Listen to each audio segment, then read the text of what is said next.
Uno de los planteos fundamentales del pensamiento social del Papa Francisco tiene que ver con lo que él denomina la cultura del descarte. Vivimos en una sociedad que sacrifica en el altar de la ganancia a los más frágiles, a los pobres, a los ancianos, a los jóvenes, a la naturaleza. Descarte material, compramos, usamos y tiramos. Y descarte humano, un sistema productivo que compra, usa y descarta. Descarta porque no le garantiza a los ancianos una vejez venerable. Descarta porque no les garantiza a los trabajadores más jóvenes ni la tierra, ni el techo, ni el trabajo que necesitan para edificar una vida digna.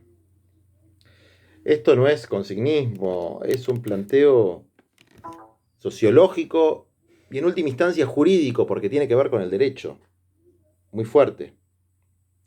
¿Cuáles son los derechos que garantiza nuestro orden social?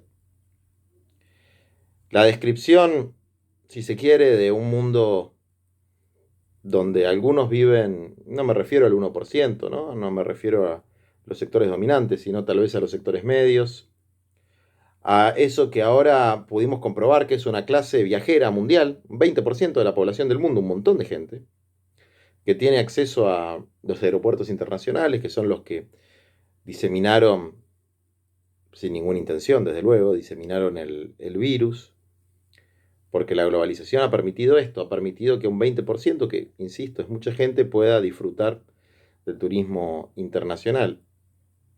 Pero muchas veces ese 20% vive encapsulado. Barrios privados, en grandes torres, en countries, vive encapsulado en la ficcionalidad de un mundo que parece funcionar bien, pero que ante el primer soplo de la naturaleza que se resiste a ser sometida de tal manera, o de los sectores más pobres que pelean, muestra todas sus contradicciones.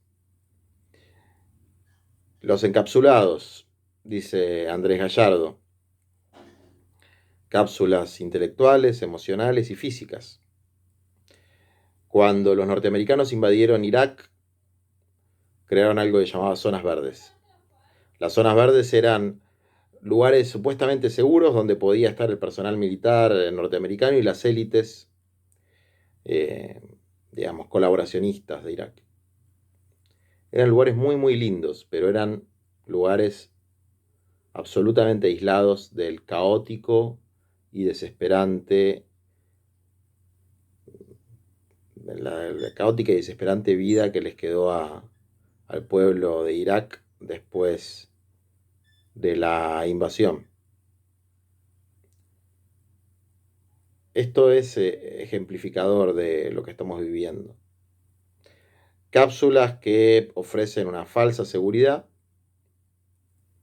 para un pequeño sector de la población y luego el desarrollo de un cierto caos planificado, que es el descarte. Decíamos el descarte físico con los productos, el descarte físico de millones y millones de toneladas de residuos sólidos, líquidos y gaseosos que destruyen el ambiente, y el descarte humano de los hombres y mujeres, niños y ancianos que van a esos basurales existenciales, esos volquetes existenciales, usaba esa expresión el Papa, que es la exclusión social. ¿Qué tiene que ver esto con el derecho? Tiene que ver mucho con el derecho. El sistema jurídico muestra su ficcionalidad cuando una mayoría de ciudadanos en todo el mundo no pueden acceder al goce ni de sus libertades individuales ni de sus derechos políticos porque no tienen derechos económicos, sociales y culturales. Los operadores jurídicos, ustedes cuando se reciban, estén en el poder judicial, estén en la actividad privada, se van a enfrentar a un mundo de esta naturaleza, un mundo lleno de ficcionalidades, un mundo de inseguridad jurídica, de inseguridad jurídica que se va a ir ampliando, porque no solamente va a ser la inseguridad jurídica que históricamente sufren los pobres, inseguridad jurídica de los trabajadores. Cada vez más hay algo que en la Argentina nos enorgullecíamos, que nuestro derecho laboral era muy completo, muy comprensivo y muy eficaz. Bueno, eso empieza a estar en duda con las plataformas eh, de trabajo flexibilizado, con el avance de la precarización y con un sector social cada vez más amplio en términos numéricos que resiste la exclusión en la economía popular.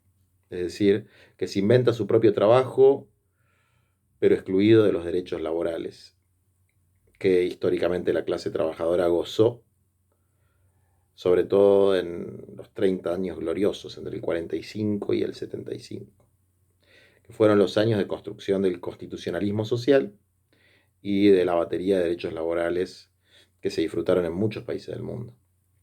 En ese mundo terminó.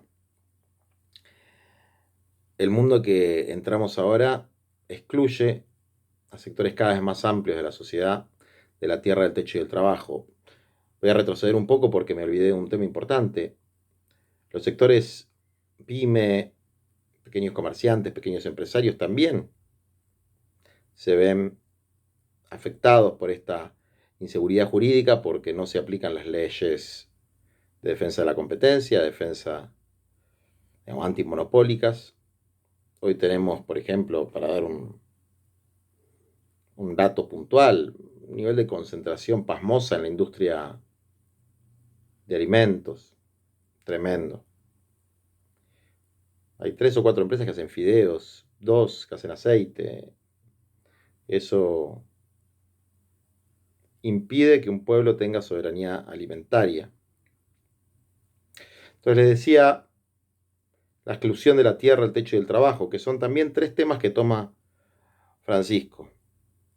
Estos derechos que nuevamente se ofrecen como sacrificio al dios dinero, a Moloch o Moloch, como lo llama Andrés.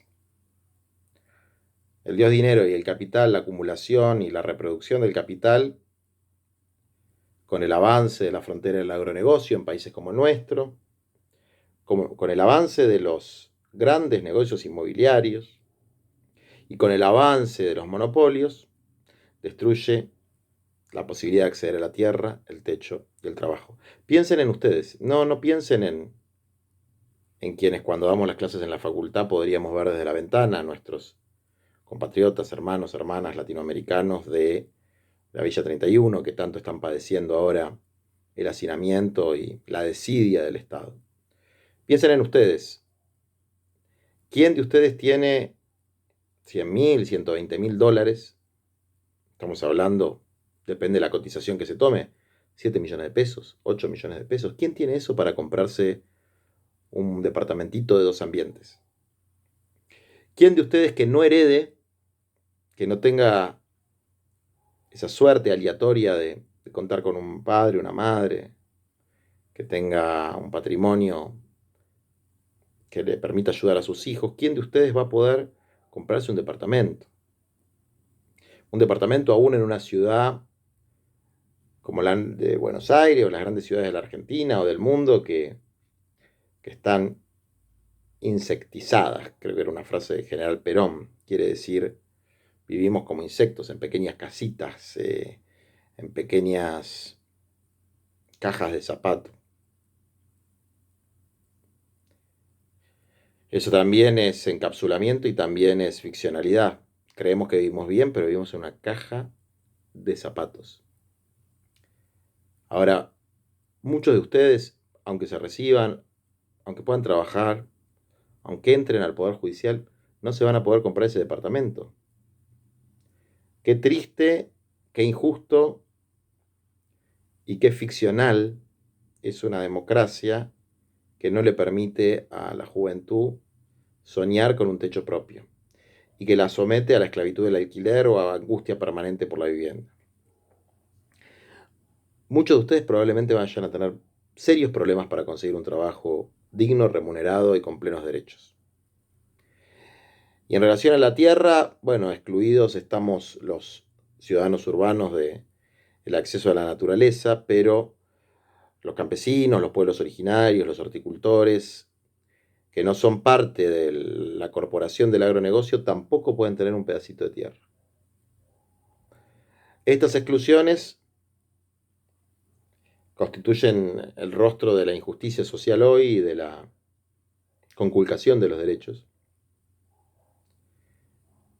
Y están íntimamente relacionados con el carácter ficcional de nuestra democracia y el carácter material de los intereses de los grandes poderes financieros internacionales. O globales, podríamos decir, ¿no? Hay una diferencia entre lo global y lo universal.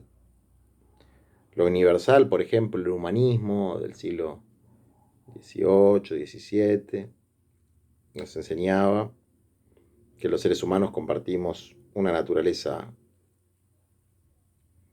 que nos iguala. El cristianismo decía lo mismo, parte de los filósofos de la antigüedad griega lo planteaban.